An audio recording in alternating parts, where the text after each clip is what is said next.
Well, hello everybody. Welcome to Eating Peace this week. Getting really excited because I looked at the date on the calendar and I realized the annual Eating Peace retreat is coming, January 9th to 14th, 2019, at the time of this recording.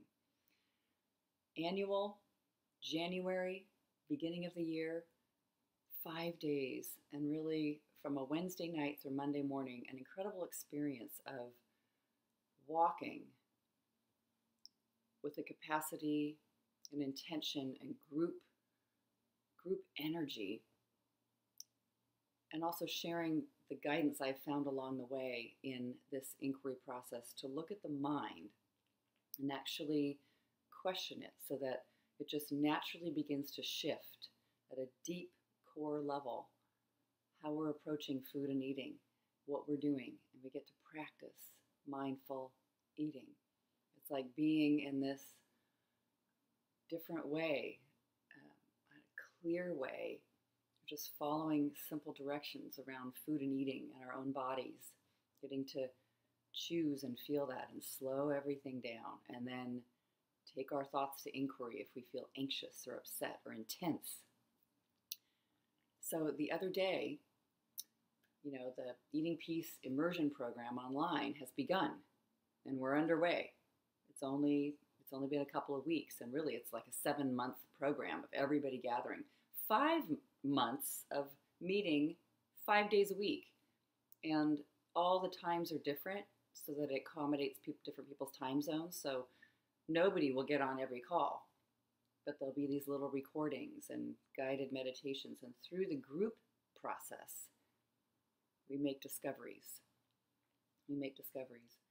And there's some ideas and teachings and offerings that I bring just based on my own experience of healing and not having eating be a thing. Amazing. Can't even hardly believe it. I'm as surprised as anyone else, and yet not. It's like this sense of my relationship with eating and food, and yours too, has come to wherever it is for very important reasons. And if there's fear and worry and intensity and urgency even around something in life, it tends to create thoughts that bubble up, and then feelings that happen, and then our ideas about eating that move from there. So the other day, somebody was talking in the Eating Peace group about having an urgent sense of wanting change. And I was reflecting about how so many eating and diet and let's go to the gym type programs have I just need motivation. I'm just going to pull it together and I'm going to start, and this is what's going to happen from now on.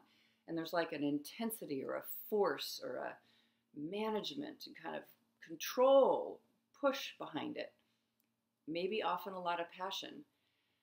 And I often would find, I did that so many times in my life, that the result was you could kind of stay on it for a while. I've talked to people who've stayed, on some sort of controlled program for a year, and then it all breaks apart and something happens. Because if you're holding and gripping, there's no rest, So she was talking about, well, if we're relaxing and resting and not gripping so hard and not having a, kind of supra program that we're following, how can change happen? It's really what eating peace is all about. Thinking peace, feeling peace, eating peace. But how? I was reminded of this little metaphor you might have heard, but I love this image. So a little boat on the ocean. For a year, I worked on a 300-foot vessel. Maybe not such a small little boat. Amazing. If you've ever been out at sea and you look at every direction and there is nothing but water and sky. Just stunning. There's so much water, far more than the earth on our planet. And if you navigate, you use these degrees of navigation and the direction and the stars, and if you navigate and change the direction in which you're going by 1-2 degrees only, you couldn't see any change. If you looked at the boat, it doesn't look like anything's changed. We're not talking about a 90-degree shift or a 180 degree or spinning all the way around. It's just a tiny little shift. If you make that tiny shift and follow the new path, just leaning to the left, leaning to the right, you can wind up in a completely different country once you get through the ocean. In some ways, that is exactly what this work is about, this deep inquiry work. It's like working with consciousness, working with your belief system, how you're perceiving what is, food, body, eating, people, life. And there can be a trust in just small, tiny, incremental changes. I'm just shifting. As I do my inquiry work, I wonder about the thought, this needs to happen now, this is urgent, for example. Is that true? Can I absolutely know that that's true? How do I react when I believe this must happen now, this is urgent, oh my God, I have to get on a program, weight loss must happen, immediately? How do I react when I believe that's true? I get really worked up. I join massive programs. I treat myself like I cannot sort this out and I have to have absolute control. I have to have a management system and a lot of energy and effort put into following a program in a way. And I'm not saying there's something wrong with following a program, because that can be a great and marvelous experience and an experiment to see. And sometimes it helps you, relax all the destructive kind of mentality. But what we spoke about in that group, as we looked at this inquiry, who you would be without the thought that something's absolutely urgent and you still want change. You can look and see what is going on in your day and just notice the times when you feel compulsive about food and eating. If you catch one moment of compulsion and notice a thought ticker taping through, hey, how about going to eat that whatever it is? Wouldn't that be nice right now? And you just watch and kind of see, maybe you see it across the inside of your mind, It's an idea. It's a thought. And you had any capacity for inquiry, which is what we're cultivating as we look at eating peace in this particular way. It's like a deep internal capacity for change or shifting something by simply looking at our false beliefs, really. You only feel stressed out when you're believing something that is actually a lie. So, you're freaking out or very anxious or demanding, controlling, believing something that isn't ultimately true for you. So it's okay if you question it. You're going to find, okay. Because the truth feels sometimes frightening, but it feels natural and like it clicks in, like a place, like landing somewhere that is round shape fitting in a round hole, square shape fitting in a square. Aha! God, wow, I get it. You need to eat right now. This picture of some kind of food crossing your mind. You got to go get that. It's urgent, or it's urgent to get on a food controlled program. Get a personal trainer now. Go to the gym. Is that true? Who would you be without this story? Who would you be without the urgent story? Without something needing to be really big and obvious, really getting immediate results. Doesn't that term, immediate results, sound like something that would be out there, kind of like on a pitch for your attention? What's interesting is there can be massive change. There can be things that are sudden and a big shift. You know, these things happen in life. They certainly occur. We've all experienced unexpected change that sometimes is wonderful and sometimes feels horrible. But we know what it's like and we still live through it. And so maybe change will happen, maybe it won't, but it's not leaving it all on our shoulders, you know, the weight of that on our shoulders. It's just simply, I love using this mind, working with this mind and consciousness in a very open, peaceful way. Like, oh, almost like you had a crazy friend that says, hey, I have an idea. How about going to eat something right now? You're like, thanks for sharing. Why'd you come up with that idea? What's going on? And actually, you know, working with this kind of thought process that can be so exciting and so thrilling. You get so engaged and so magnetized to that inquiry work. It's more exciting than taking any bite of food could ever be. It's thrilling. And then small little shift, like, am I hungry right now? Wow, I'm not. So I wonder what I'm thinking about food for. What else is going on?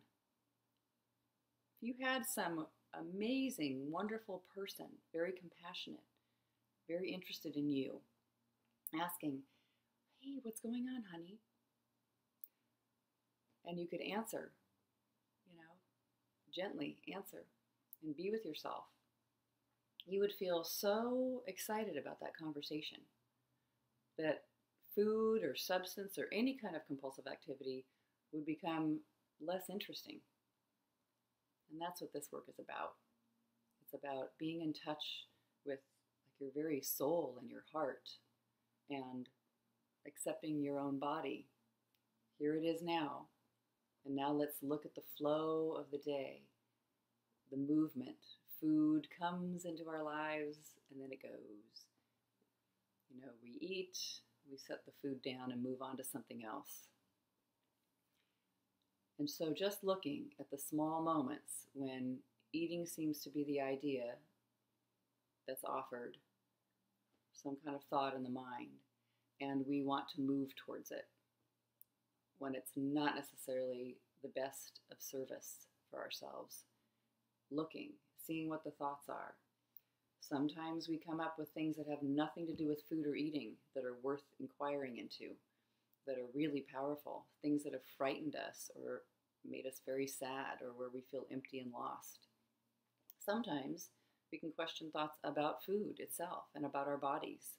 You know, that food will make me fat. Is that actually true? Who would you be without that story? My thinking will make me fat. That's a turnaround. My thoughts. Could there be something mystical and magical and wonderful and interesting about just watching these thoughts move through and noticing that you do not have to respond? Even a slight pause, that's a little bit of a shift, right? It's very different than just thinking of food and immediately moving towards it. I used to feel like that when I was really in the throes of the way my mindset was around food and eating, was when I thought of something, hey, I have a good idea, and I had a lot of churning and other emotions that I definitely wanted to avoid. Food sounded fantastic. Let's go eat. It definitely changed the channel. And I was too frightened to look at all those other things that were going on, and my perspective, my basic perspective about life and myself being untrustworthy, and finding just a little bit of learning at a time is sort of the right bite-sized amount. It doesn't mean that some major shift won't happen today. People that have started the Eating Peace program only a couple of weeks ago already are feeling, they're reporting a significant amount of peace entering their experience and their relationship with food and eating. Like, wow, I just don't feel as compulsive lately. It's like you're giving some attention to just the life of the mind and the heart and allowing it to be as it is, and noticing that you do not have to respond, but just watching. So just notice one part of your day, break it down. One experience that you have when you notice food coming into play, or that deep self-criticism, or the angst or upset. A small shift, just a little at a time, can become the most permanent thing. It becomes a given. It is the way it is now because you just see it differently. You realize you can. And there's an access to a feeling within so that you don't need outside information or an outside plan, or you don't have the idea. I used to always think, I have to go to a monastery to achieve peace. I'm going to have to sign up and go live in a monastery, and that's how I'm going to discover, my true inner self, or become enlightened, right? It's the same thing with the diets. I just realized, with the help of others too, with looking at inquiry, is peace really absent right here in daily human life, so that it's only possible to do it in the monastery? No. In fact, isn't my true heart's desire to find it here in the daily steps that I take, doing the dishes, doing laundry, making a YouTube video, talking about food and eating, being in a teleclass, walking to the grocery store. Isn't that where I want to find mediocre, regular, everyday life? Isn't that magnificent to have this be peaceful? No extra outside information needed. Isn't that my true heart's desire? My answer is yes. Yes, and it doesn't mean I won't go to a monastery sometime. I love going to silent meditation retreats. But to find the inner silence here, and for you and all of us to find our own inner peace, everyone has access to that. It is possible to have a thought about food and eating and not follow it, but just question, what else is going on? And I really mean it. Waiting 30 seconds, waiting 1 minute to just notice if the thought is true. I need to eat something. Is that true? Who would you be without that thought? And just see. And it doesn't mean then you'll eat or not eat. It doesn't mean no eating's allowed, or oh, you must eat. Just watching, there's freedom here. There's a choice. And tiny shifts can all add up to the most magnificent change you ever imagined. All right. If you'd like a little practice in it, sharing together, very slowed down, mindful eating, and just watching how you are in your mind and identifying when you've been upset. We get to do this together for 5 days on retreat. So I always love this retreat at the beginning of the year. It's the only time we ever have this deep focus on compulsion. You could call it the compulsion retreat, eating peace retreat. So I hope you'll come if that feels like some kind of practice you'd like to get a little group help with. And you can do this without coming on any retreat. You really can. All right. Remember, just tiny shifts in your day. Just noticing. Hold still for just a little while. See what happens.